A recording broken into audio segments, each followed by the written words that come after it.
కొట్టు ఢీ కొట్టు గట్టిగా పట్టే నువ్వు పట్టు గమ్యం చేరేట్టు ఎక్కు తొలిమెట్టు కొండను కొట్టు ఢీ కొట్టు గట్టిగా పట్టే నువ్వు పట్టు గమ్యం చేరేట్టు.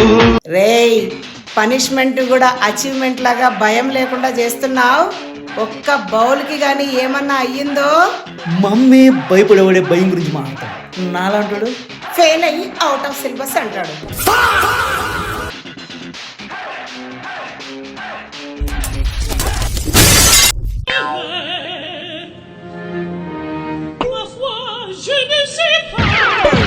खत्म, बाय बाय, टाटा, गुड बाय, गया.